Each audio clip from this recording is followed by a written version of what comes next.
Hello, welcome everyone. Thank you for joining us today.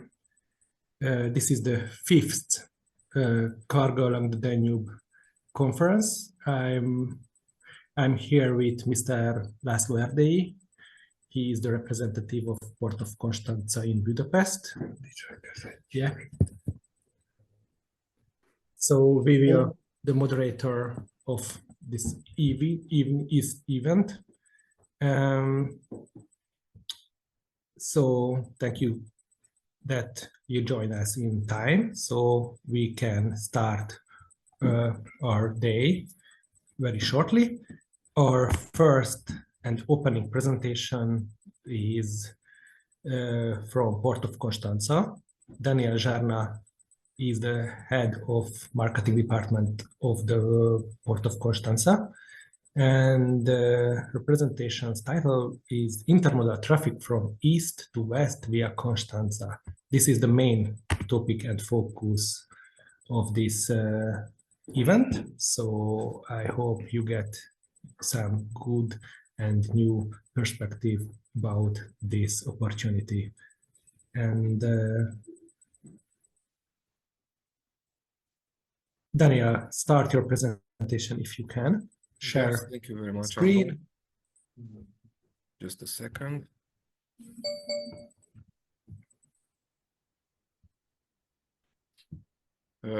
It's full screen, no? It's fine? Yep. Yes, thank you. So my name is Daniel Jarnea. I'm the head of the marketing department. And in the following minutes, I will try to make a short presentation of a port and also to discuss a little bit about the context for the past 2 and 3 years, actually after the start of the war in Ukraine, and also the later developments, not only what is happening in Europe, but also because lately we've been to two events, two conferences last week and the week before. To have some developments regarding, for example, in terms of middle corridor, the developments in the Georgian ports, but I'll get to that later on. So Port of Constanta is located at the traditional commercial routes that link Central and Eastern Europe. Is the largest port at the Black Sea and also the largest port of EU, the main gateway to Europe. An important thing that changed starting with this year is that we are part of Schengen. So in terms of land transit, you will see better times because there's no more congestion at the border of Romania with Hungary. Also, Constanta is the port of the landlocked countries in Central and Eastern Europe. The port has a surface of approximately 4,000 hectares, out of which 1,300 is represented by land and 2,600 is represented by water. The project has the port has a projected operational capacity of 100 million tons. And another very important advantage of Port of Constanta is that we have natural operational depth. So they are natural, so we don't need to to dredge more at the berths that in the depths that we have in the port, only for maintenance and sometimes for development. The port has 38 port operators, 100 forwarding companies. There are approximately 700 entities that performs activities daily in the port. There are approximately 12,000 employees that are not just from Constanta, but also from the nearby counties. So the port represents also a source for employees in this part of Romania. Has connection with types of transport, railroad, pipeline, inland waterways. Also, we are on the Danube, the TEN-T corridor, Rhine-Danube. This is the development for the past year. This is the evolution starting in 2018. I chose this year because this is the year when we surpassed the 60 million tons level. Then we met with a small decrease in 2020 with the COVID crisis. Was a global decrease of 10%. Also applied in our port. But then you see that the traffic get back on its feet in 2021. we had 67.4 million tons, and then 2022 and 2023 the highest volumes operated, but this is because of the context of the Black Sea, because after the invasion in Ukraine we became the maritime port for the grains exported by Ukraine. The same thing happened to Dansk, but with the containers. So we are the let's say the two ports that were the maritime ports of Ukraine. So that's why we had such high volumes. Last year in 2024, you've seen a decrease of 50 million tons. A large part of it, I don't know, maybe 80% is represented by the agri-bulk cargoes that were transited from Ukraine. Starting late 2023, Port Odessa started to work, and these volumes get back to their home ports as normal. So this was temporary. We still have some volumes from Ukraine, but maybe in time what is left of the agri-bulk will get back to Odessa, and we will see more of containers and more of materials, because Port of Constanta has been the maritime transit for grains, but will definitely have a very important position in the reconstruction of Ukraine. Practically, it will be a hub for all the materials needed to rebuild the infrastructure. Here you have the entire composition of the traffic. I'm not going to insist on it. You have access to the presentation, and also you will find the data, more detailed calls and everything on our website. We always post that on the website to have this to people who are interested in the statistics. The Port of Constanta has also two container terminals, Socep, and which is a local company, and Constanta South Container Terminal, which is operated by Dubai Ports World. Here you have the evolution of the traffic for the past, again, same period of time, 7 years. Of course, you can see that for the last 3 years, the traffic has increased, and this is in correlation also with the projects that have been developed in Romania, because right now the road connection and the rail connection is developing. This is contributing to the attractiveness of the port, because the transit time is shorter. There is more capacity on the in inland part of hinterland part of our port. Also in the port there are development plans regarding the railway, especially, which was very much needed, and this helped this transit time reduction. Here you have the traffic with Hungary. It's a comparison with 2023 with 2024. It's an increase. This is a good sign. Things get better. I think we hope to get back to normal. We have to realize that the crisis in Ukraine affected a lot of traffic with Hungary and also with Serbia, especially for grains. But we also like to see more traffic regarding containers and general cargo due to the new services that we have now in the port. The hinterland and the foreland, mainly you can see that the hinterland is formed by the landlocked countries, riparian to river Danube, and also Ukraine, which is included now temporarily until the war will be over. And of course, from that one I mentioned, probably will play the role for the reconstruction hub for the cargoes for the reconstruction of Ukraine. And the foreland represented by the main destination nearby, of course, Turkey, which is an important client. North Africa and Middle East for grains, but also countries from Western Europe like Spain and France. But the new context has changed a little bit. Of course, we still remain with the foreland, but what is more important is the role of Port of Constanta having the middle corridor, because it's not just the context in Black Sea, also the crisis in the Red Sea. Now oceanic route is becoming quite long in terms of transit. If before this crisis in the Red Sea was 40 days, now it's 65 days to reach Europe, and it's even with high costs. So in this context, also with the transit in Russia, the northern corridor being stopped, middle corridor is one of the main things. And now Constanta has the opportunity to link 3 seas: Caspian Sea, Black Sea, and Baltic Sea. After the war started, the logistic corridors have reconfigured. A lot of companies from the Baltic Sea started to look for other ways to connect with the corridor, other ways to connect to the oceanic route, going through Constanta or trying to reach Adriatic Sea. In terms of direct connection with the corridor, Constanta is the main gateway. What is really important, because Constanta doesn't have a problem with the capacity to receive cargo. It's more to development of connection, which is happening, as I mentioned, for the last 3 years.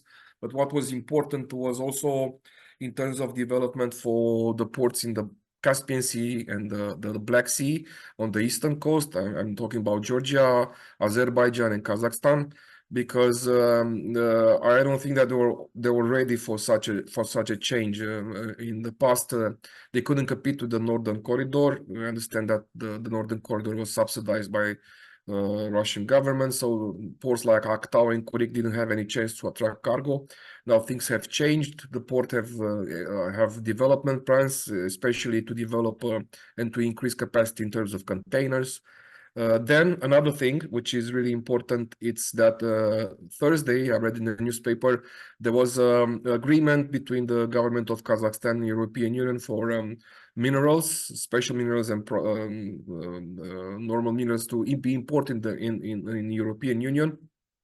So this will mean that cargo flows will be created, most needed in order for us to transit, because it wasn't, let's say, infrastructure is developing, but what is most important is to have the cargo flows that will cross this infrastructure. Slowly, but these things are developing in a positive way.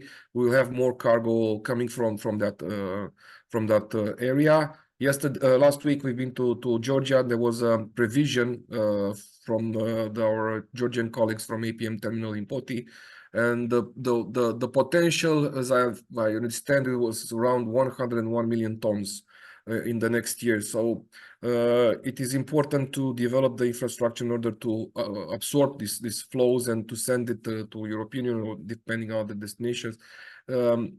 The cargo it will be, it's a matter of how fast or how efficient will be the capacities in the future.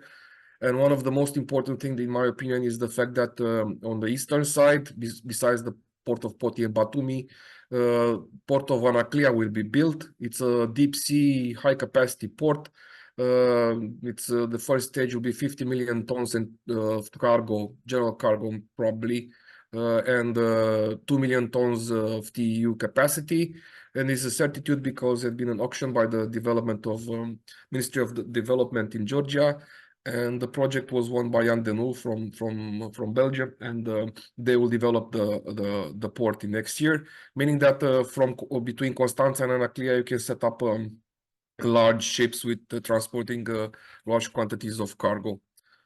Port of Constanta has two sides that needs to develop on.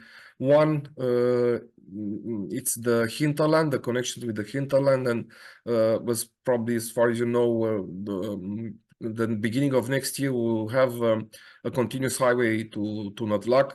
There's still some kilometers that need to be finished. So from this point of view, we're doing very good. But also currently there are a lot of railway projects to be developed, also on the northwestern part of the port. But there is another one who I always promote, and this is very important because it's a geostrategical one, and is the link between Port of Constanta and Port of Dansk, a railway connection that it's a consolidated corridor that will have shuttle between the two ports and will connect the Baltic Sea with the Black Sea. This route will cross 4 countries: Romania, Hungary, Slovakia, and Poland. There's a lot of industrial centers. There's a lot of places where we can attract cargo, and this corridor to be used to distribute such cargo from this industrial area.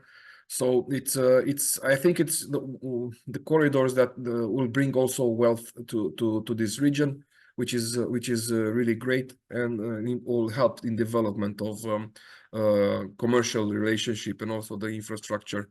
On the eastern part, it's something I mentioned that because we're in this, we are also supported by the government and by the development plans for rail and road, as I mentioned, because It's outside the port. We don't have any authority, but we are fine, and we're enjoying a lot of support for past years from the Ministry of Transport and the government. So this is moving, and this is going in a positive way. On the eastern part, there's things that we can do, and by ourselves, and I mean in opening, and I mean us. I'm talking not just the port administration. I'm talking about the entire community because of the port, because they are the ones who are doing services to the cargo, and they are the one who are bringing cargo flows through the port. We starting with 2022 when the war started, 23 when the war started. In April, new line, service line, regular service line for containers started between Poti and Constanta. Now we still have one line like this, but there is another trend is regarding RoRo, because starting with June, E60 Shipping, which is a company that started the first RoRo after so many years in Port of Constanta. They have now 3 ships. They're spreading their services in the Black Sea, and my opinion that the next step will be to include the ferry, rail ferry, meaning wagons with containers brought from Far East, China. Another thing that I should mention that not only Chinese are interested in the corridor to bring cargo, also there are Japanese and Korean interest in using middle corridor. So more and more countries are looking into it to send cargo to Europe. The transit time between Constanta and Poti is 42 hours. You can look into their website. You'll find the schedule with their ships, and also more detailed prices and rates regarding this type of service in the Black Sea. Hopefully there will be, as I mentioned, more lines, and next step will be the rail ferry. And of course, for RoRo, I have to mention another service. It's Carasul in Constanta, which is also very successful. Started last year in August. Now they want to introduce daily calls in Port of Constanta. This service is very successful because in a certain way eliminates the congestion, the border with Bulgaria. There are a lot of trucks waiting to enter in the European Union. Now they do 10 hours to Constanta, and then with the modern facility developed by Constanta's Alcatraz terminal, they have everything there, like the border police, the customs, all the controls needed for the cargo. They're quickly searched, and then they enter into Romania. The transit time is 10 hours. It's very fast, and this avoids, and this is something that the RoRo line between Romania and Turkey was tried before, but it crossed the Bosphorus Strait, and then you have higher costs, and sometimes you have waiting times. And as far as I understand, the RoRo schedule is even tighter than the one in containers, so you have to be very punctual. So it wasn't, let's say, a viable service. This one inside the port is very successful. It's also in the vicinity of industrial centers of Bursa and Ankara, so there are a lot of cargo flows they need to enter in the European Union through Port of Constanta.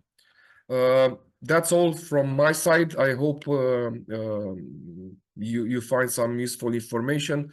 Of course, we will be seeing together again at the beginning of March with the Constanta Port Day in Budapest, to bringing you, new updates if they've come out. And well, thank you very much for your attention. Thank you very much, Daniel. This presentation gives us an outlook, but we need some more details. And our next presentation is another Constanta company, but the DP World. It's a terminal operator, but they have also forwarding aspects and operator aspects. So Alexandru Goic, sales director, and Violeta Frangu, sales managers, join us today. And they have a RoRo service from Turkey to Constanta, a new route without congestion. And this is the important part, because as we will heard, there are a lot of congestion in the road traffic between Turkey and the EU. So this possibility is a great chance for forwarder companies too. So Violeta, please join us with voice and presentation.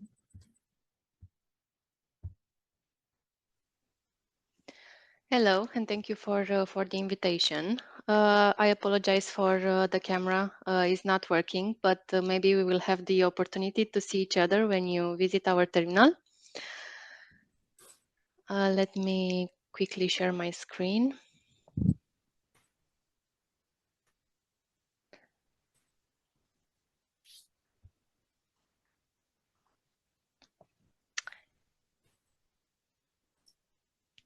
Can everyone see my screen? Yeah, we see your PDF, so we can read Perfect. the details. Perfect, thank you. So as we all know, the logistic and the transportation part are critical to the success of global trade. And we aim to create more opportunities and to improve the quality of the services, not only in our terminal, but around the world. As DP World, we are going through a continuous transformation and integration, so we can bring together other ports and terminals, of course, logistic hubs, for a more efficient end-to-end solution. So we believe that the launch of this new RoRo service is a significant step in that direction. We have developed a fully RoRo service, state-of-the-art facility. Maybe I can share. Can you see the entire terminal of for the RoRo? Yes. Okay, perfect.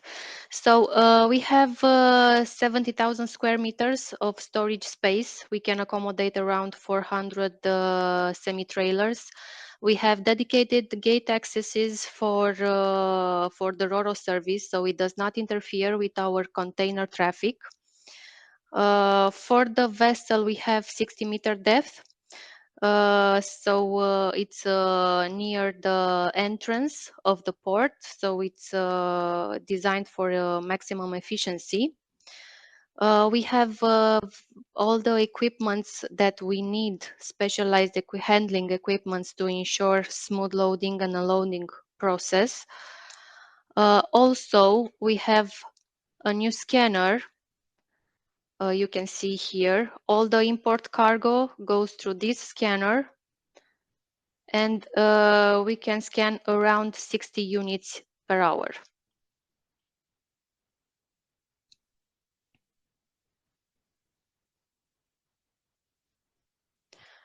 We can operate any type of cargo: trucks, trailers, reefers, IMO, of course, containers, cars, self-drive, without truck, without driver. We can accommodate any type of cargo. As mentioned before, port of loading for this service is Karasu port. So we have 15-hour transit time between Karasu and Constanta. We have all the necessary port services available. Also, we have dedicated staff here. This is the dedicated RoRo service offices, where we have support also from the local authorities, so border police, customs, road police. So all the authorities are dedicated strictly for this service and are located in the offices mainly dedicated to this service.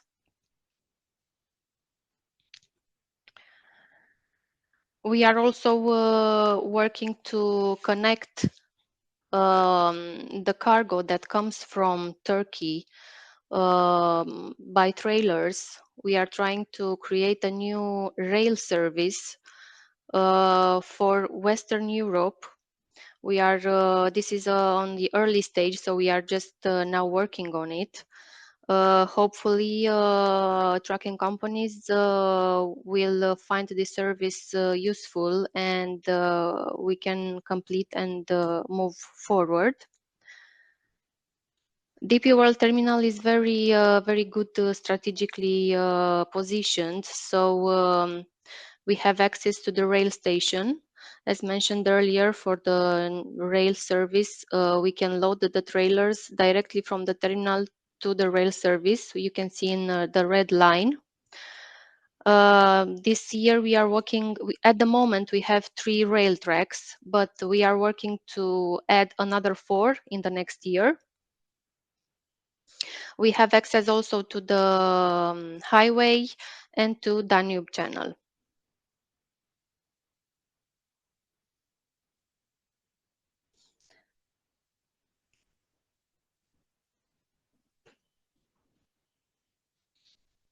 So we are working on daily basis to provide the fastest and the simplest way through our terminal and through our logistic teams.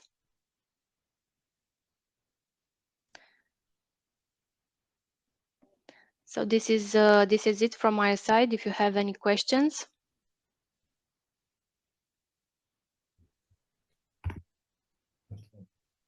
So if you have a question, you can write to us via the Zoom, or you can raise hand if you want, and you can speak if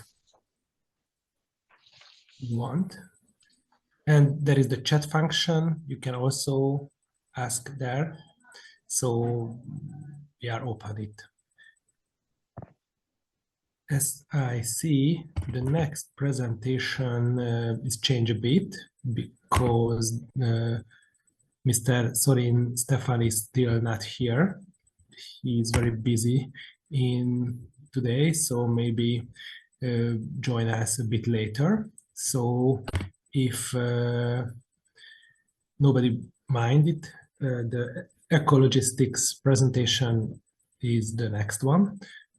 Ákos Kovács, CEO, present us about the freight transport from Turkey to Europe by road and cooperation on rail, sea and air. So this is another perspective for us today. So Ákos, the floor is yours. Thank you and welcome everyone. Let me then also share my screen.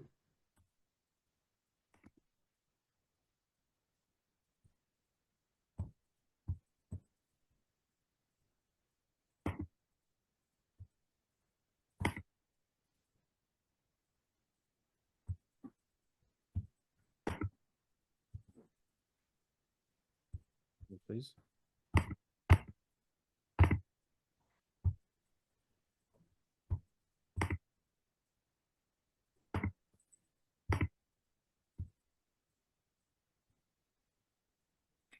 Do you need some help?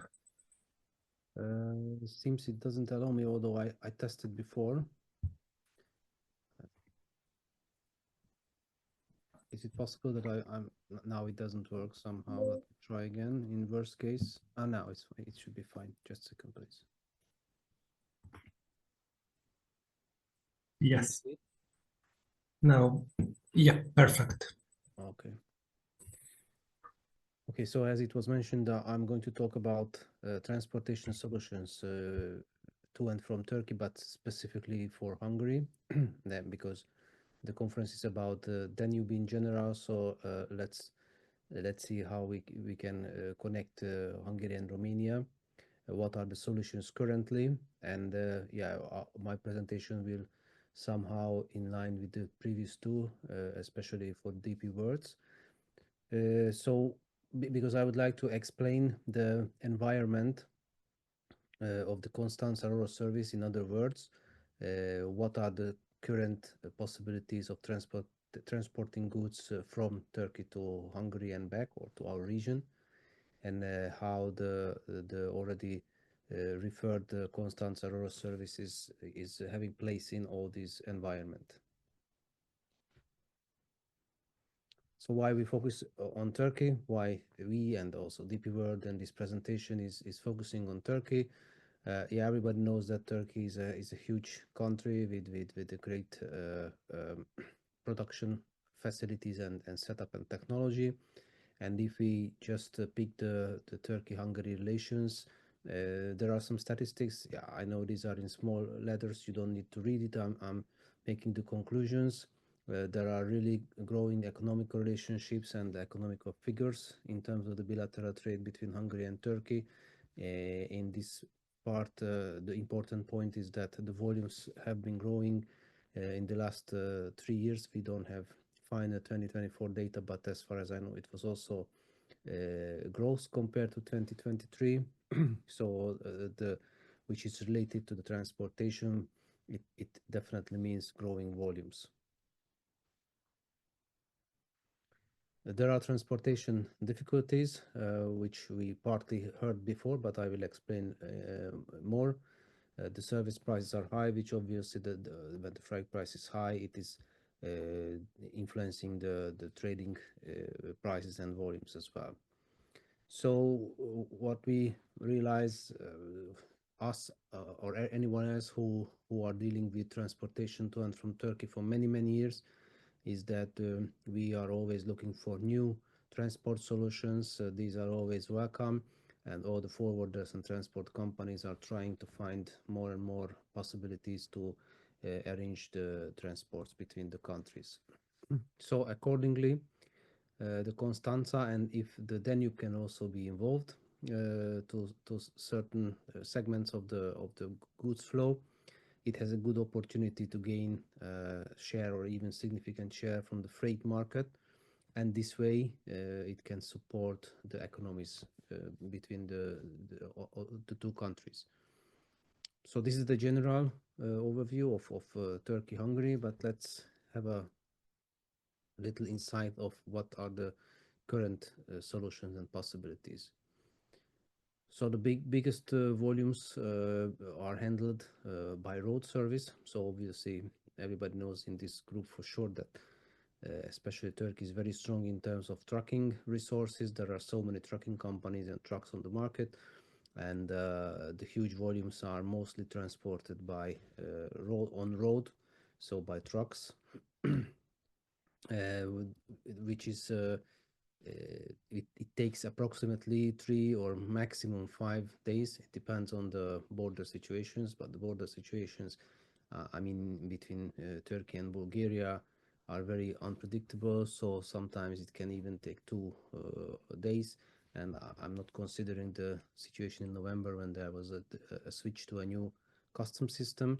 But even in general, in peak periods, it is very slow. It's Schengen and the European Union access now, so that's why it is very long. The borders are congested, so even though this is the shortest in terms of transit time, it's very hard to promise any deadlines for the customers.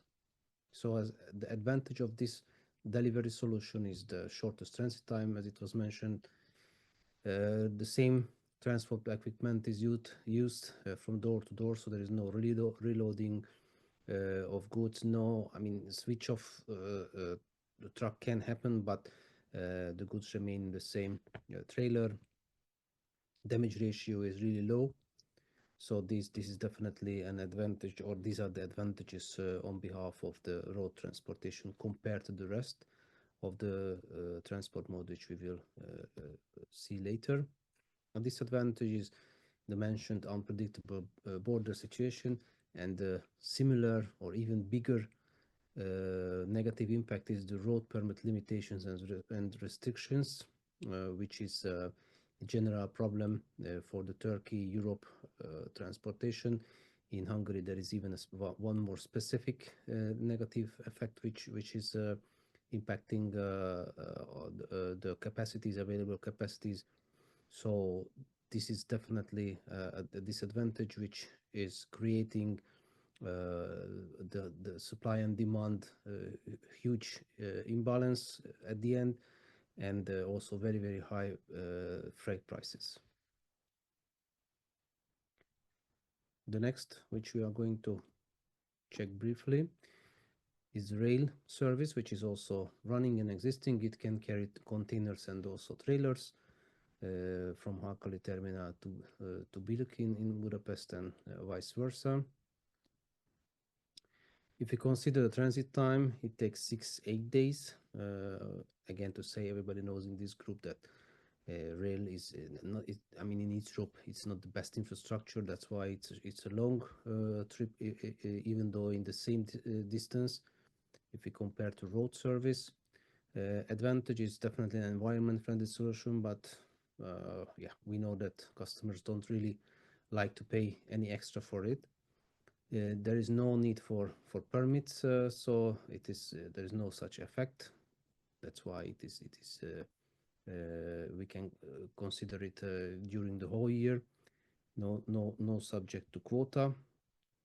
And disadvantage is that it is a longer transit time compared to road. The mentioned rail infrastructure is definitely an obstacle, and for the trailers, there is a need for a special trailer, which is approximately 10% of the total trailer pool in the world. I mean in Europe, sorry. And also special wagons, so-called pocket wagons, are needed for the transportation. So we can say it's not a conventional way.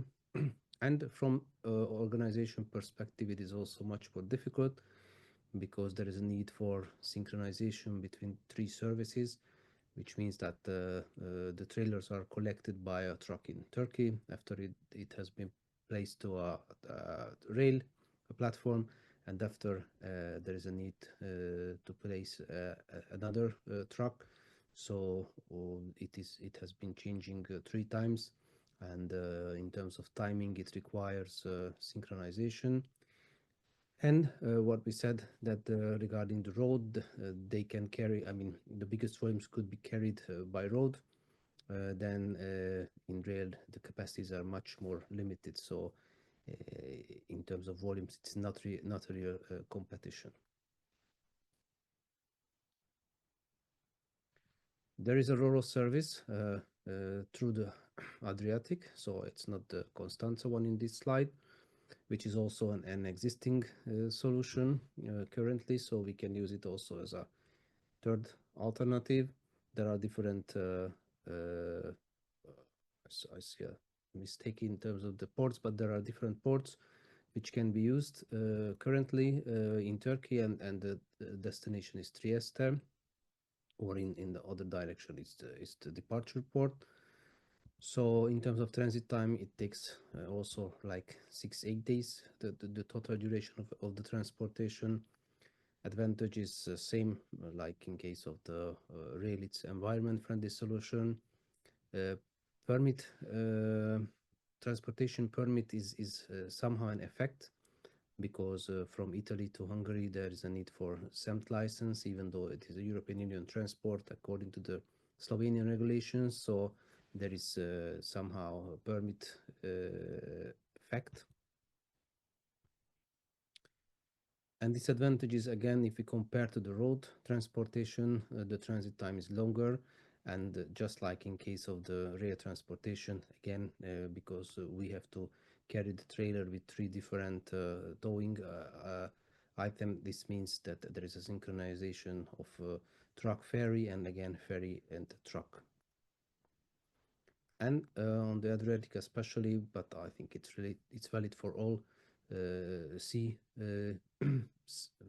every season in Europe or everywhere in the world, that there is a weather impact, which can be a big impact on transportation, because if the weather conditions are not enabling a ferry to depart, then we can talk about even 200-300 trailers or containers which cannot leave a certain port. And yeah, it creates delays and arrangement problems. And beside these are the three main, I would say, traditional in the last 10 years, traditional service solutions between Turkey and Hungary and back. Just to mention, there is air freight as well, which is definitely not really competitive because it's a relatively short distance, and the prices are high, but there are some speedy services between the 2 countries, so it's absolutely not really competitive. But anyway, it can carry only, I mean, it is focused only on the small volumes. Sea freight is very long transit time, so we should not confuse it with the RoRo. It's the container short sea solution with many stops, so long transit time. It cannot carry the same quantity like with a trailer, because it is only for 20 and 40 feet containers. So there is a price advantage, but not really big. So I would say it's a minor price advantage compared to the others. Yeah, the capacity limits were mentioned, so this is not a very fully used transportation mode between the two countries. But as you could hear in the previous two presentations, there is a relatively new, we can say, because it's from last August, as far as I remember, by DP World, so you could listen to the details. That's why I didn't want to take time with this. It's just to show you where its place, where Constanta and the Danube's place in the whole Turkey-Hungary transportation flow. So this is a new one compared to the previous ones from Karasu to Constanta. We heard the details, so again to say I'm not going to mention. Definitely, it is a good opportunity for the customers, for the transport companies, forwarders, to use it, because there is no borders between. I mean, of course, Constanta is acting as a EU border, but as we heard, the process is fast. There are enough capacities, so we cannot really compare to the congested Turkey-Bulgaria border. So this is definitely something new and interesting, which should be well promoted, and the companies can try to, forwarders should try to investigate how they can use it more often. Thank you. That's what I wanted to explain.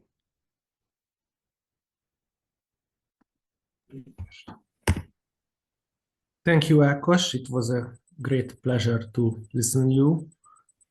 The hope and the current situation is also interesting, especially the billions of EU money went to the railway infrastructure, but the transit time is always just doubled, not halved.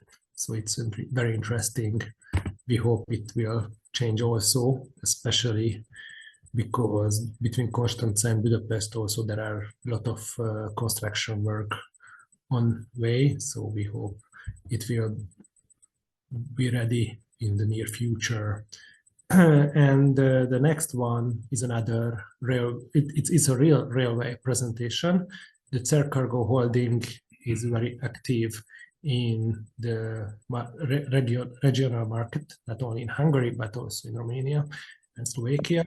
So Wilhelm Patzner, head of business development of the CER Cargo Holding, present us about the railway opportunities from Kazakhstan to Budapest, mostly by rail.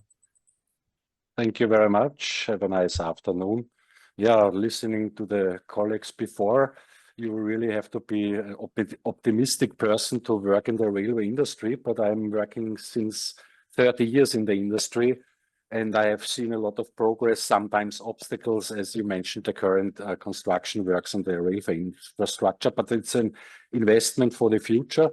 And maybe in this context, what we are talking here is worth mentioning that I was 10 years ago the CEO of Far East Land Bridge, a subsidiary of Russian Railways, responsible for Eurasian traffic between China and Europe via the Trans-Siberian Road before Kazakhstan opened up and the middle corridor was not yet an issue. So I have quite a long history.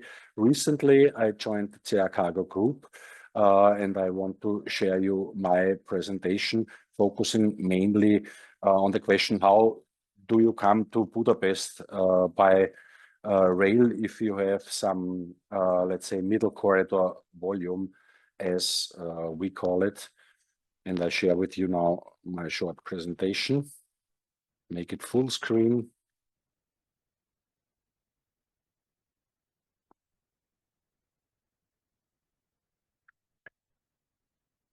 So, as mentioned before, CER Group is an international privately owned railway undertaking. Our homeland is, of course, Hungary, where is our biggest, let's say, market and our biggest production unit. But we also have subsidiaries, safety certificates, locos and loco drivers in the dark yellow countries, as you mentioned, Romania, but also Slovakia, Czech Republic, Poland, and Croatia. Right now, I'm also the CEO of CER Austria. We established CER Austria, and we are currently in the processing to establish CER Germany. And by the middle of, let's say, this year, we hope that we can be operational also in Serbia. So we are really trying to cover the whole corridor, and of course want to go at the end of the day as our vision into all Central European countries. We have a quite aggressive business plan. We're going to invest in 30 new locomotives, mostly Vectrons, because they have the most country packages. And our vision is interoperability, because the obstacles and the long transit times mainly result of, let's say, being not interoperable. And the Vectron can run from Constanta to Duisburg without any loco change.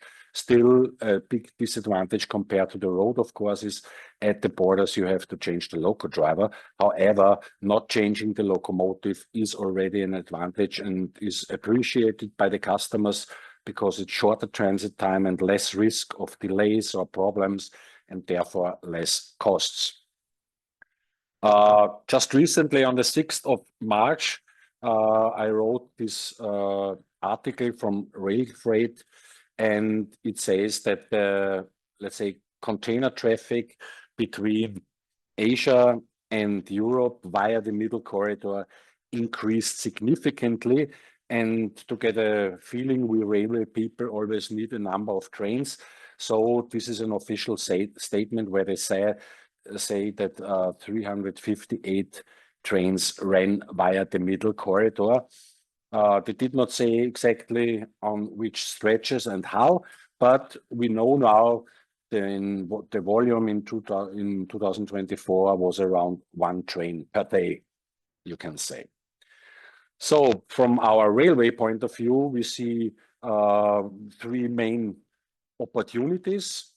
Of course, Constanta mentioned, and from these containers and trains mentioned before, has the biggest market share.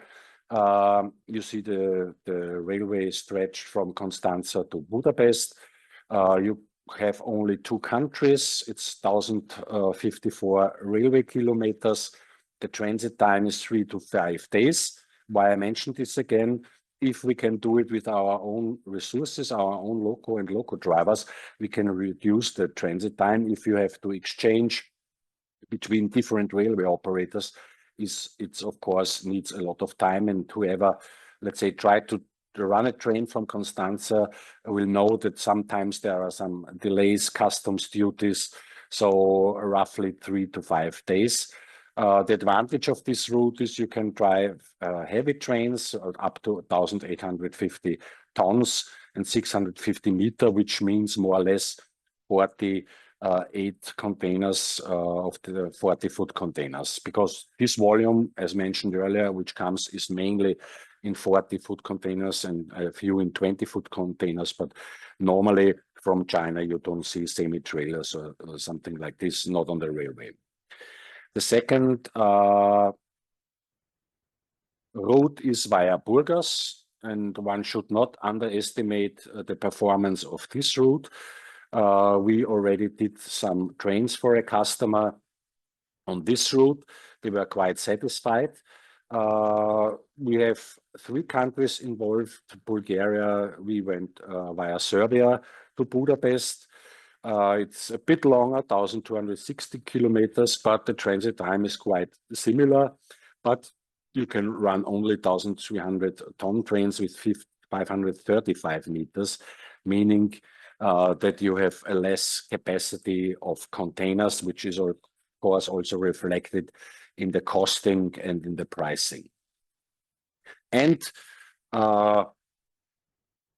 Then you have the third alternative to go from Baku via Georgia and through Turkey to Budapest. That's quite a long distance. It's 3,939 kilometers. You cross 7 countries, so you can imagine you have a lot of customs procedures right now, which I will come back later on. We always say the smallest national infrastructure is the bottleneck. So if you're in Serbia or in North Macedonia in Serbia allowed to drive only with 535-meter long trains and 1,300 tons, this restricts in a way from the production the whole stretch, unless you can, let's say, split heavy trains, but in such a long distance, this doesn't make sense. And the capacity is also 40 foot containers. So these are, from our perspective, the main routes. Of course, you can go from Burgas also theoretically via Romania to Hungary, but in reality, due to the mountains, this is never competitive from the cost point of view, because you need a lot more traction on that route. And these are lines which I would say they are running, they are working, and the challenging for these railway solutions come much more from the market than from the production or railway perspective. And from our point of view, and therefore maybe my experience in the market on the Trans-Siberian is not as bad, because I know as a container operator the let's say troubles of our customers. And if you look right now, and if somebody from Kazakhstan is online, we have the big trouble. You come to Baku, but how do you come to Baku? You have to cross the Caspian Sea from Kazakhstan, and this is a natural phenomenon and law. You have to say the Caspian Sea, especially in the winter times with the winds and the high waves, is a big challenge for the shipping lines, and therefore you have sometimes delays you cannot avoid. And 2-3 weeks ago, I talked with a potential customer who was interested in a block train from Constanta to Budapest. We offered him, we made a price, he liked the price, he said it's competitive, but unfortunately the train did not start because Aktau is closed. 3,000 containers were stuck in Aktau, which couldn't leave on the vessel because the sea was simply too aggressive, I would say. That's the first market challenge, or the natural challenge. The market challenge is related to the imbalance of east and westbound traffic between China and Europe. You have much more volume coming from China than from Europe to China. And then you have, let's say, not only the question of the container supply, so you have to get the empty containers back or better loaded containers back. But if the, let's say, national economies do not produce as much as from the other side, then you have a problem. And this is simply, let's say, an economic problem for our customers, namely the operators and the forwarders.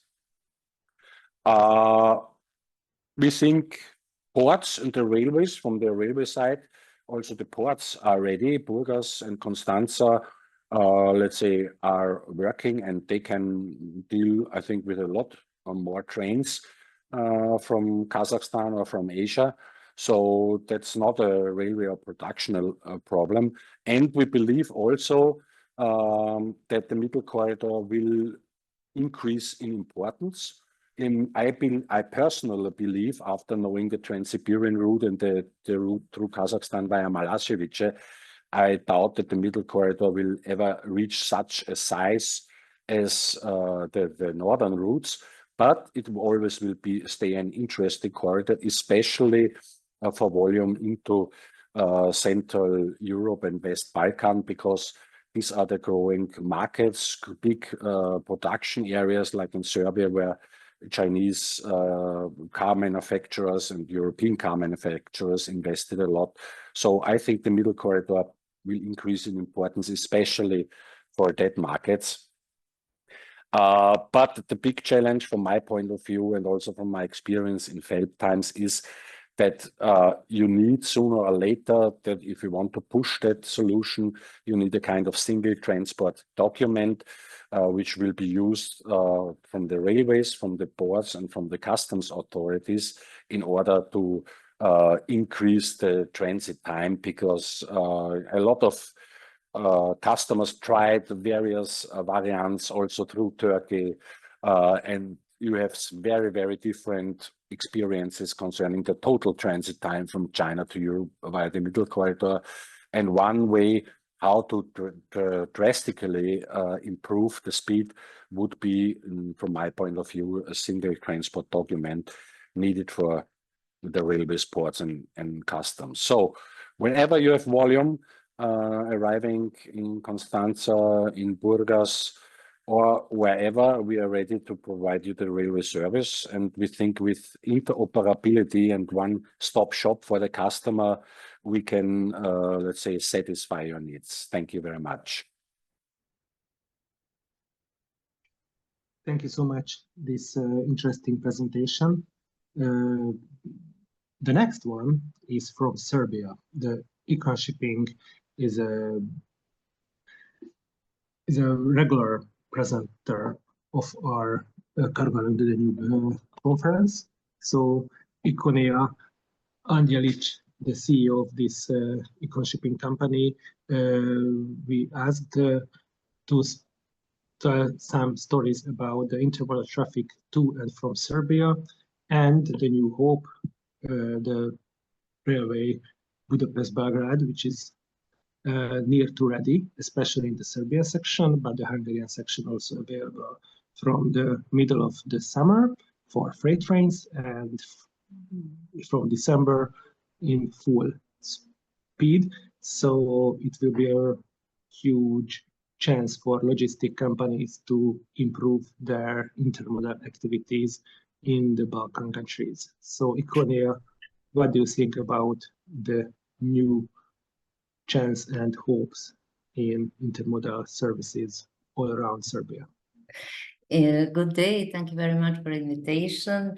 I'm always positive, and despite of the current situation in Serbia, the result, the evidence are speaking against that.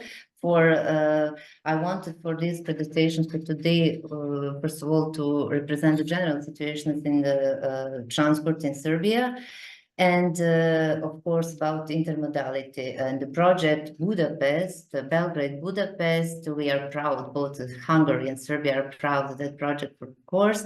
This will mean a lot for the future cargo flows, not only on the Danube, but Danube will always be on the first place when we are talking about the cargo flow.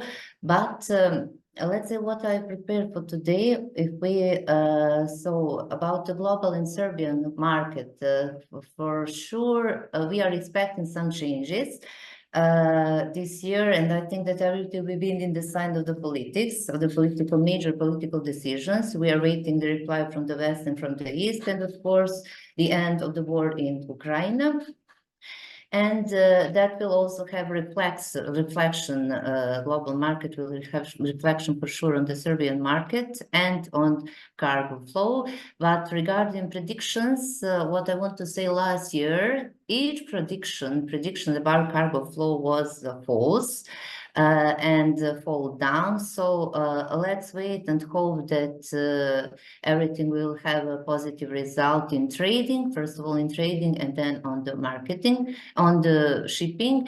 I just want to compare the situations for, you know, that in media, television are representing one other picture of Serbia. For now, for January from this year, we have some evidence from the official state statistics, and which means that the economy is not damaged, and we have some slight increase in export and import. And this is in the last years, this is the parallel, the pictures how it was about the comparison between export and import in Serbia, and that's deficit. So we can see that there is not a big difference between these years and in comparison to previous years.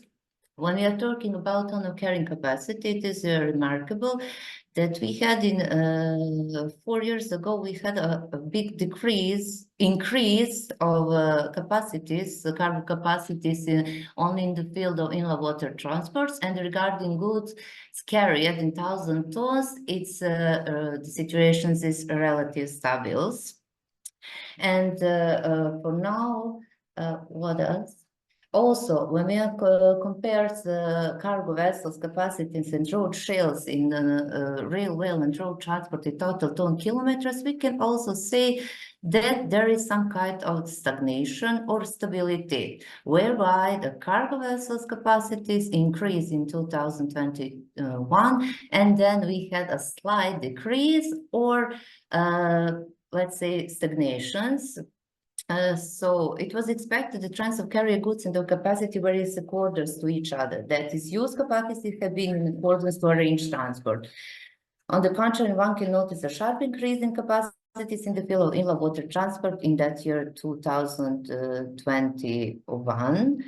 And this picture is very interesting, for we said in general freight transport 1,000 tons in the previous years.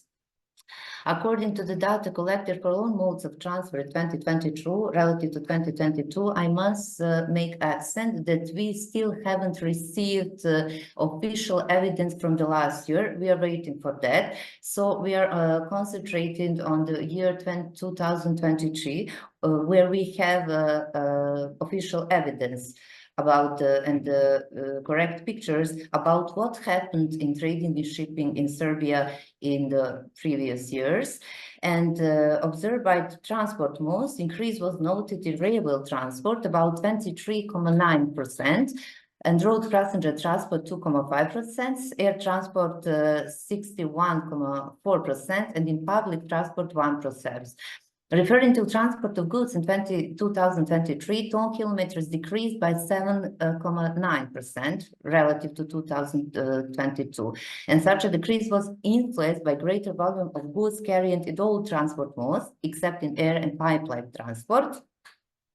So, and when we say the decrease of freight transport in 1,000, then we can also see about increase, which is in accordance of my previous statement, that we had an increase in 2021, whereby now in 2023, we had also slight increase. So more or less, the situation is not so changeable after the trend of increase in 2021. And so, as I already said, the amount of average freight transport in Serbia in general jumped in 2021, whereby there was stagnation all year long. And then freight transport has been decreasing until now. Export from Serbia has the similar trend, as both dark and blue lines are changing. And imports had some changes in 2021 too, but not so radical. Import and transit have still been stable and of unchangeable trend. Transit via Serbia has been more or less the same, whereby it could be supposed that trading on the routing from Constanta to at least Croatia or Hungary, or vice versa, from Wilhelm to Constanta did not undergo changes. Obviously, I'm not mentioning mine Danube channel, for the well-known reasons that Main and Rhine, even not theoretically, in the reality, they are separate words, for the transport is functioning on the other way in a comparison to the Danube transport. So if we can see precisely, just a moment, on this slide, about the previous statement, talking about the reason of decrease from the year 2022 in amount of circa 2.4 million tons, we can for sure state that this trend was influenced by Ukrainian cargo flow and sanctions against cargo of the Russian origin. And now this is the pictures about import and export. We must, of course, mention the port governments put the evidence of the port department, whereby it shows that we also have in river transport, what is logically the same trend of stagnation. The year 2033 and 34 was a year of stagnation in Serbia rivers. If we look the total amount of the goods, according to the Port Management Agency, a total of 15,360 tons of cargo were transshipped at the Serbian ports, which is very close to the number from 2022. In the period from 2015 to 2003, just a moment, in this period, also we have the same situation. Also, the same situation of increase in the jump in 2021. But we are talking about 2015, that is a high decrease in 2022, and then some kind of decrease and then stagnations. So we can say in general that Serbian ports are handling about 117,000 million tons per year. And last year in Serbia, it was shipped about 832,000 less than in year 2020, but in general trend is between 15 and 16 million tons. So only 0.31% of cargo handling was arranged in Serbia in the year 2024. And the same situations regarding the cargo, or type of cargo which was exported from Serbia, just a moment, into which group also fertilizer in bulk belong, and then metallurgical products. So while the half of the total amount consists of grains, then dry bulk cargo, into which group also fertilizer belong. Just note, in the Republic of Serbia last year is the 780,000 hectares of area were sown in the autumn sowing, which compared to the final result of the autumn sowing in 2022 represent an increase of 8.5% for cereals, for our shipping from the biggest importance. And regarding national transport, the major part consists of sand, gravel, stone, aggregates, then core, petroleum, and oil derivatives, then ore, and in the field of import, major part consists of fertilizer and further dry bulk cargo. At the end, it is noticed that 44% of rate transfer belongs to international sphere, where 42 national and 14% of the all general transport belongs to the transit. Now, just to see the map of the Serbia, which means that Serbia is under high development and modernizing on infrastructure and building a new position. So now Serbia, which is on the border between West and East, is absolutely very well connected with all parts of the world. I'm not mentioning now Constanta, for of course we have a Danube and a big connection, close connection to Constanta, and we are doing all our best to make cargo flow on the Danube from Constanta, from Ukraine, of course. So and now, if we are talking, then this picture is also regardless of Danube. These pictures are also showing that we make a more and more closer connection to all parts of Turkey, to Greece, Croatia, Slovenia, and what for us is from the most important is more closer connection to Hungary. These pictures are showing that the number of multimodal and intermodal centers has increased compared to the year 2022. The combination of sea, rail, and road transport has become one of key solutions regarding all things like reduction of industrial emissions in the process of decarbonizing the supply chain. Today, container train railway lines connecting regional seaports and intermodal terminals are dominant on the Serbian market. Over 50% of container flows are already carried out by rail, and we expect the share to increase significantly and reach values of about 17 or 80%. This is the trend from the range conference, the expressions and the hope of experts from Serbia. And domestic statistics clearly show that this transformation of goods transport is underway. In 2022, a total of 2.95 billion net ton kilometers were achieved in freight rail transport. Of this, as much as 25.15% were realized through intermodal operation, a segment that was significantly less represented in previous years. Now, except of the terminal Makiš and Dobanoci, and Žit, of course, we must mention NELC intermodal terminals in Kruševac. Just a moment, what does it mean? So in Kruševac, I will start with the Budapest rail expressions.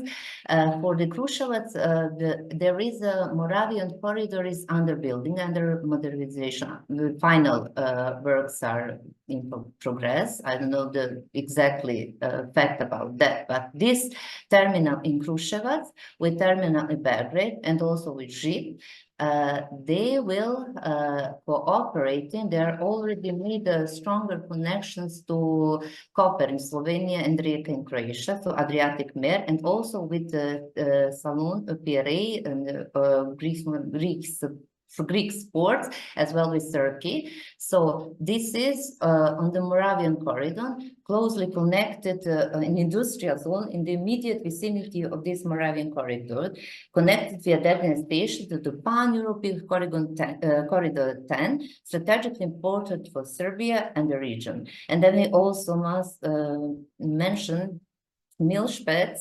We talked already about that, which is in Niš, and Kruševac is near to Niš. So strong points which are developing stronger connections to all European countries, to Adriatic Mer, and also if we are not talking about Danube transport, also to Constanta. And also we have DTPS in the port of Parčevo, and they are also, as we said, we are talking about development of the centers in Subotica, near Subotica, also in Ruma. So everybody knows about the how many benefits can intermodality and multimodality to one country bring. And this is also the infrastructure when we are talking about the terminal in Sremska Mitrovica. What is else important? This kind, which is not so popular, but after finalization of modernization of the port of Brčko on the river Sava, we have positioned two centers in Šabac and in Sremska Mitrovica. It means that a strong connection has already built with the port of Rijeka and also the port of Koper, can be can be taken in considerations.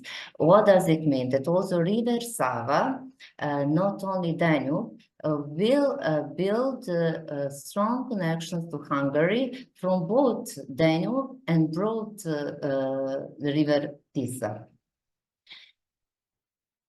This is what we are talking about. So, and this intermodality, multimodality, river transport with both Tisa and Sava and of course Danube will make with Budapest, before the project of Belgrade-Budapest railway, significant changes. And now when we are talking about this project, Belgrade to Budapest, let's see first the position. What does it mean? This building, the finalization, the modernization, and new buildings of this already existing railway and connection to Serbia. that means that we will be in Budapest, and I don't know how much times we will need, but one is talking about the speed about 200 kilometers per hour. The Novi Sad-Sopot is a safe border high-speed rail section will be equipped with modern signal safety and telecommunication devices. The route of the projected double-track railway is in the corridor of the existing single-track railway at maximum use of the existing railway land, except in Vrbas area. Vrbas is also close to Novi Sad. And then it runs in a new corridor east of Subotica, bypasses the Alexandrovo industrial zone. And there are also engineering facilities on the access route, a total 73 bridges, culverts, overpasses, underpasses, galleries. And I think finalization will be done soon. This project is of exceptional strategic importance as it represents a part of the main transport corridor of the Republic of Serbia and directly connects three of largest cities in Serbia. And this section also makes up almost half of the length of the Pan-European Corridor 10B and is a part of TNT. It is a significant segment of the southern branch of the 21st century Maritime Silk Road, which connects the maritime container center of the People's Republic of China in Piraeus and the ports of the Far East with the countries of Southeast. So these are some photos which we received. And I think, despite all negative things, despite of trends, despite of the very bad situations of the vessel owners, we have always something positive to say, and we are building a great hope in this time, first of all, to be connected to each other, first of all, with our neighbors' country, and to develop also all possible good connections with other countries.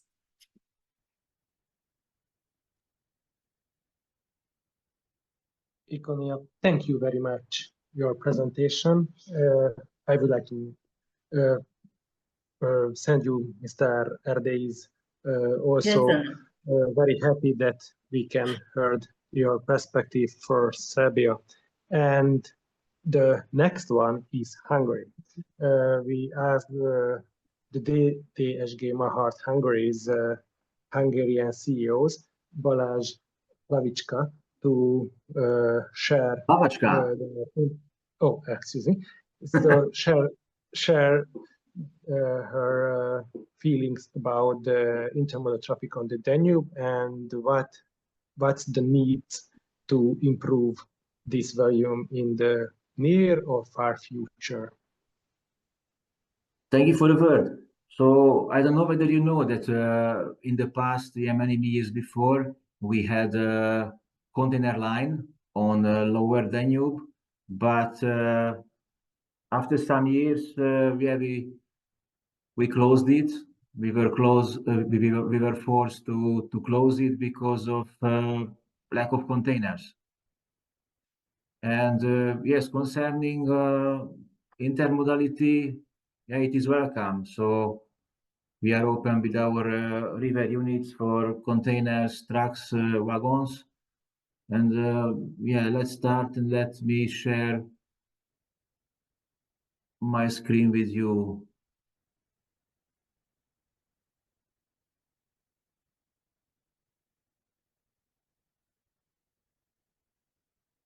Is it okay now?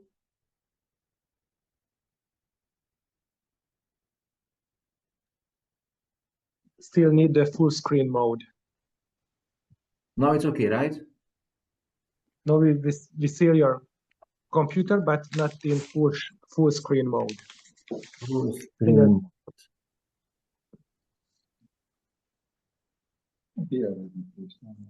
Did you share your screen, Mr. Hlavacska? Yes. So not the application, not the PowerPoint software. You should share your screen. And if you have more now screens, I have it. Okay, now I have it. I think it will be okay. Yes, thank you. Okay, good. Yeah, so perfect. Thank you. Intermodality is welcome because yeah, we have suitable units, and yeah, also the advantages are several ones.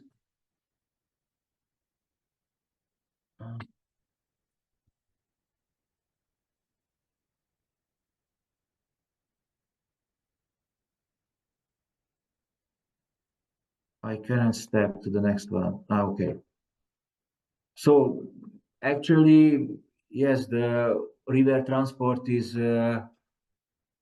yes, in a, yeah, I can say the worst situation. So yeah, we have free capacity, so we are ready to take over the containers or trucks or wagons onto our boards.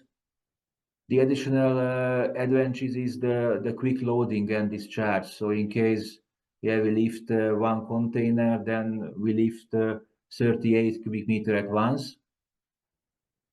Also, no any washing is requested to prepare the units for the intermodal cargoes. And yeah, thanks for God, at the end of discharge, there will be no remaining cargo in the hold.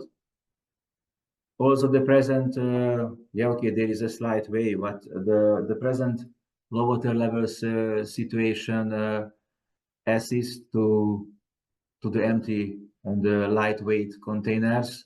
So with such a draft, we can sail easily.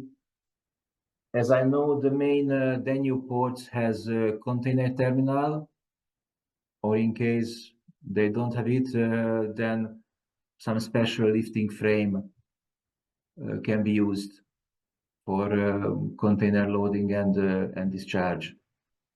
And last and not least, then the intermodal cargoes should be carried with the most environment-friendly transport method. And let's speak about some words about our company.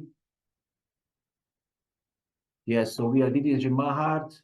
Company is registered in Hungary, based in Hungary.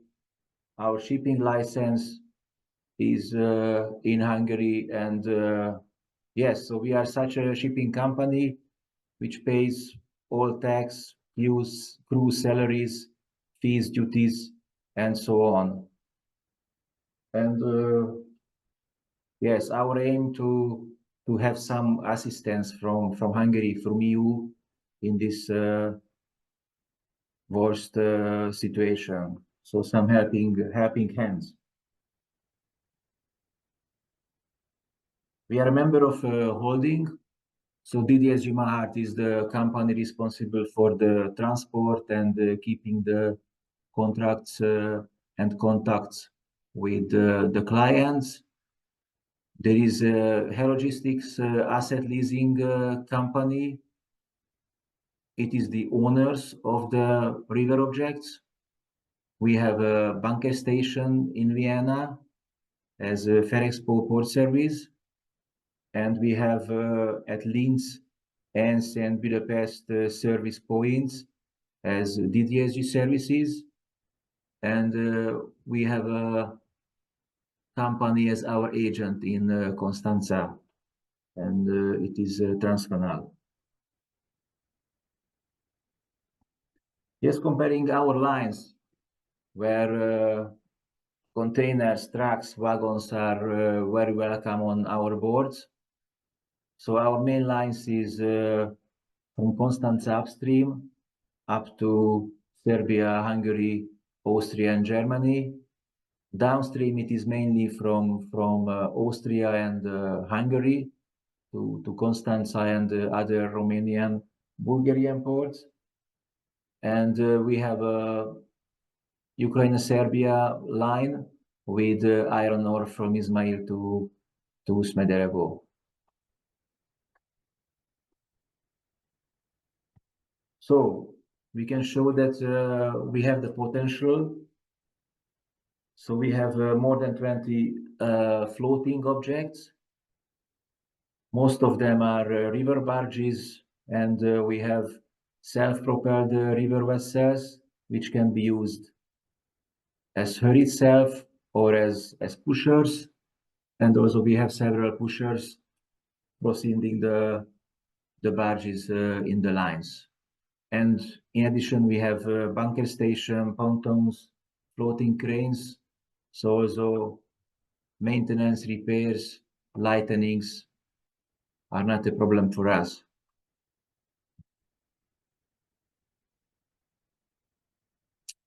You can see that usually our cargo takeover on a yearly basis is about 2.5 million tons. And the last year was the first one where it was much below it. So in last year, the total cargo takeover was slightly more than 1.8 million tons. Yeah, thanks for the trend that before that, for some years, the main cargo quantities were loaded in Ukraine. Actually, the main cargo quantities are discharged, loaded on, transited via Hungary. So the war has quite huge effects on our company and also on other main river shipping players. And yes, concerning the directives which are in the same direction as to have multimodal cargoes on our boards. So based on it, this EU transport policy objectives by 2030, the 30%, and by 2050, the 50% of the road freight transport, which are over distance of 300 kilometers, should be switched onto other transport methods as rail and river. So cargoes are very welcome, but it's pity that we do not see any movement into this direction. Yes, we heard that some cargo has been switched from road transport to the rail one, but on river there is no any movement. So far, it's pity. And you can see that it can be solved easily and can be saved several trucks and wagons. So in case we start our biggest caravan, then it is the same quantity as we start 13 block trains or 800 trucks.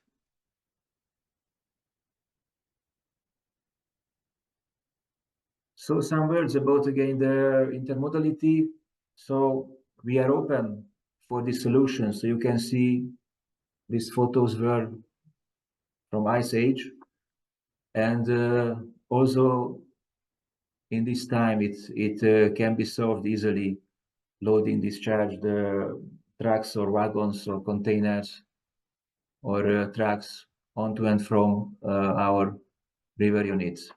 So we are open for it, we are here, and we can go ahead.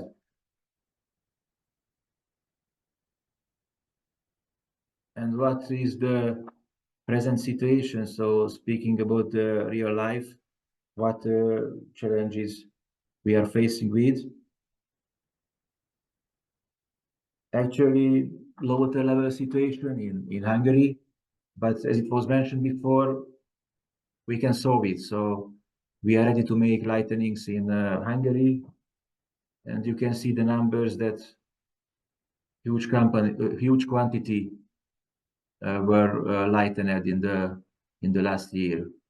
So actually we are lightening iron ore, previously fertilizer, urea. So all quantity what is loaded in loading port will be delivered and discharged in the discharge board onto our river units with this lightening system.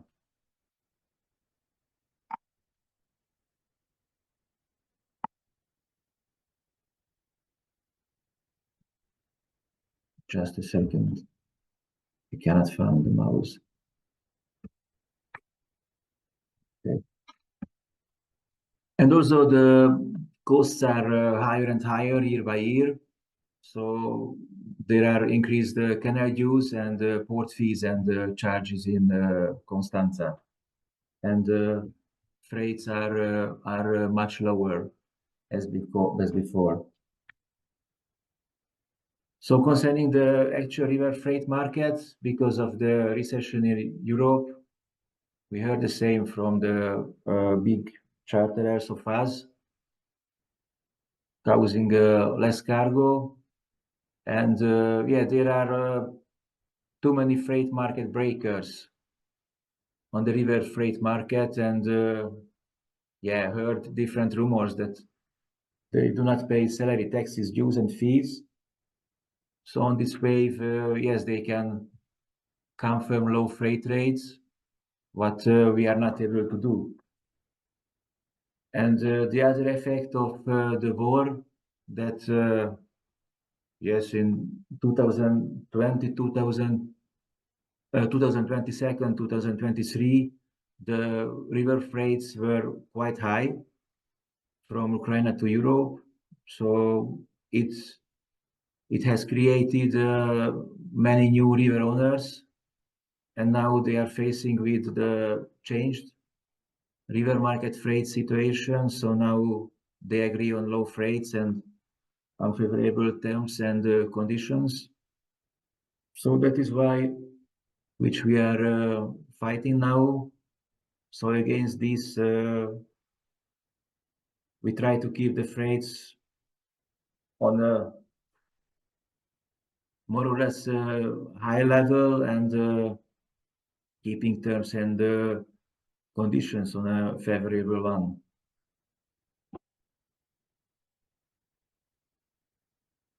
And again about multimodality, so it's pity we do not have RoRo river barges. The reason of it that only the very small part of our inquiries are concerning RoRo transport, so like trucks, tractors, wagons, and also there are few about container transports. But what we have is container type barges. Is quite volumed, so the length of cargo hold is 73 meters, width is 10 meters, and she has 4.5 meters high cargo hold, and the button is strengthened, so she is able to load 144 TEUs. Comparing the normal Euro 2V type open-top barges, she can take over 60 TEUs. So this container type barge is really for containers.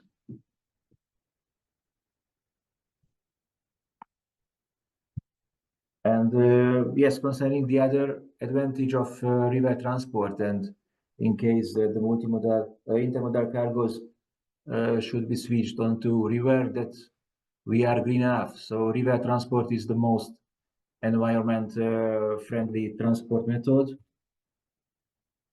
These data are based on 2022. So you can see that the CO2 emission on road transport was more than double as on river.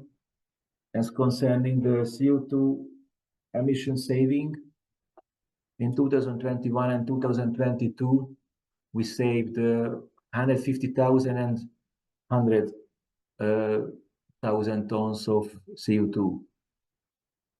So thanks for the river transport, the air is a bit fresher. That's all from my side.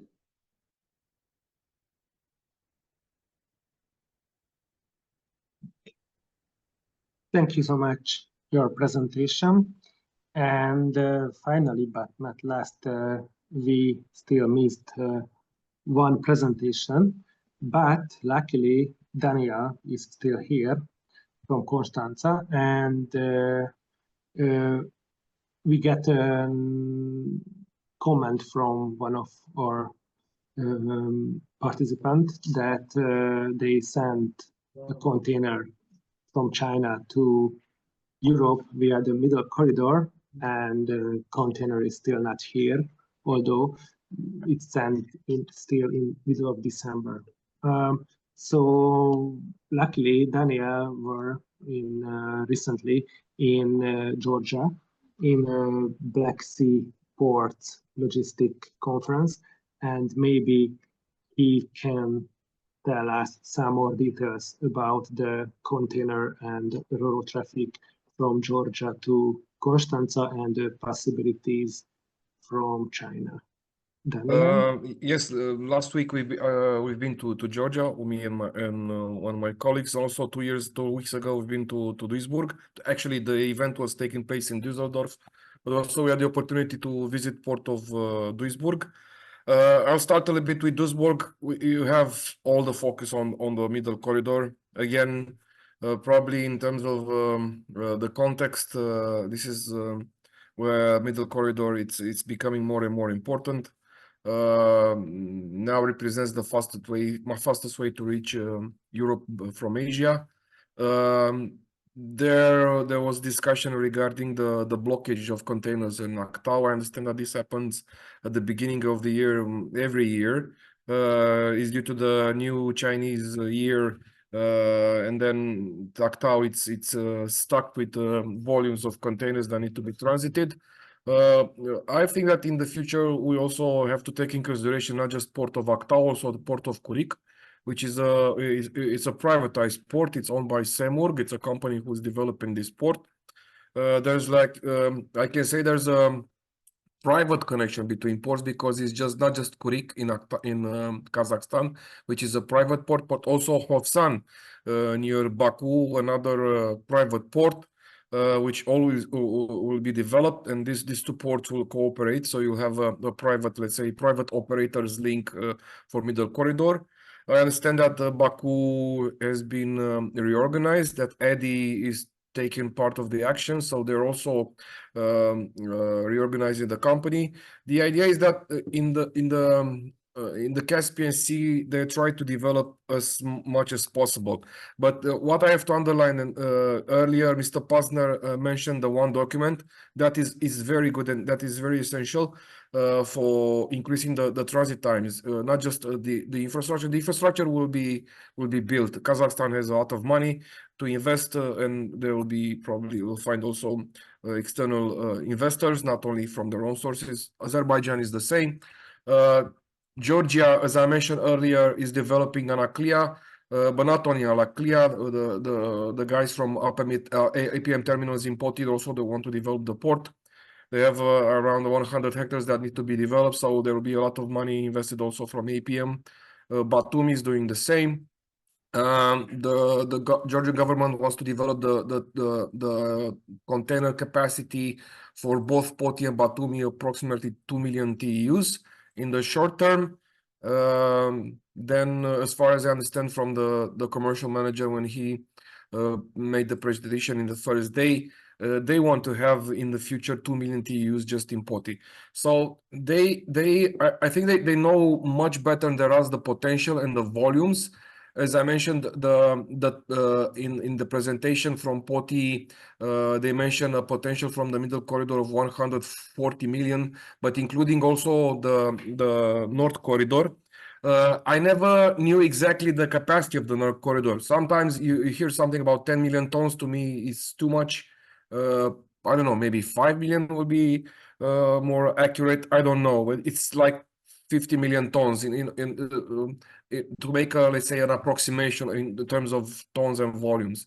But my opinion is that this is not just containers. As I mentioned, last Thursday, European Union made an agreement with Kazakhstan. This area, because we have all the infrastructure. At least it exists. It'll be improved, so it will attract more cargo. But we have to have cargo flows. This is something that is not that easy to develop. I mean, the Caspian countries have to understand that they have to have a commercial relationship with with European Union and vice versa, because you don't need just we were talking always about the cargo that should come in European Union, but we have to find out flows to go in there, because that will make the transport more efficient, more less costly, and more sustainable. We can rely on the services.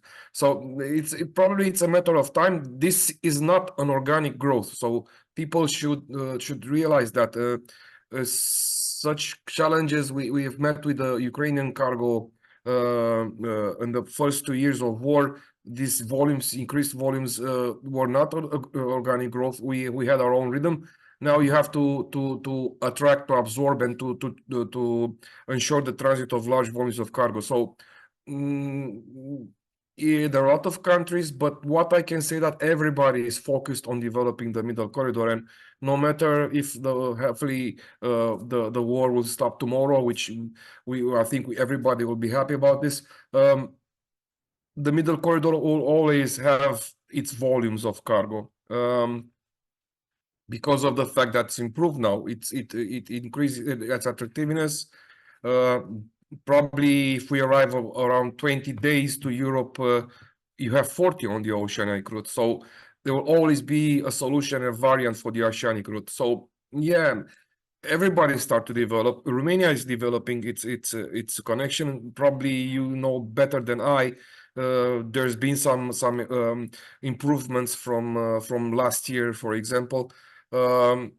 As I mentioned, things are going in a positive way. We will another thing that is important, and I didn't mention, this year we'll also implement the port community system in the port, due to the fact that the customs are I finalized, I understand their system. So the procedures in the port will be done even faster online. That's why the one document mentioned earlier, it's really important.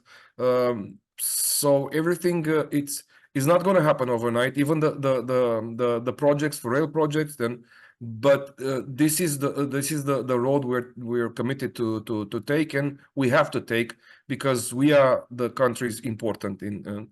And I mentioned Hungary and Budapest, because Budapest always be the rail hub that from this point you can reach anywhere in Europe.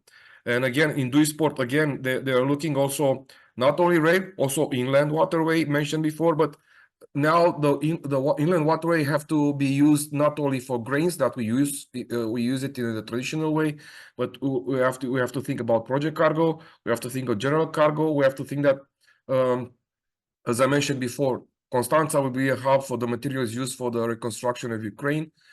The Central Asia will be a source for flows, not just for containers. They have fertilizers, they have minerals that also will be imported by European Union. There's a lot of opportunities. The only thing is to keep up this road we have started. I hope I responded to the questions also in the chat. But if you have any more questions, I'm here at your disposal.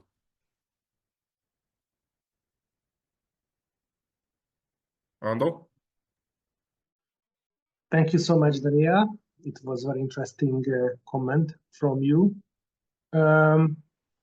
Is there anybody who want to say still something or answer the other question? If no, we would like to thank your participating with Mr. László Erdélyi, who is help for us too much to organize this event. But in the end, I hope everybody was satisfied with this program, and there were many interesting information during the event. So if we are lucky enough, Mr. Erdélyi will help us to organize this event next year also. But before that, we will still help to them to organize the Constanta Day in Budapest in beginning of April. So I hope we will see personally most of you in that event too. Me too. And we will still get a question. about the presentation. It was a good question because I will share this conference on our YouTube channel. I will send all the participant and panelists link to this video, so you can check the presentation again and you can listen back the presentation. And because of AI, you can translate it your own language if you want. So it's, or read it automatically. So the technology is much smarter than us, but hopefully it helps us to understand each other much better. So I thank you everyone to join today. Me too. Me too. Thank you. Thank you. Bye. And Thank I you, will bye. send the link. Thank you for all. Köszönöm. Thank you. Bye. Bye. Köszönöm.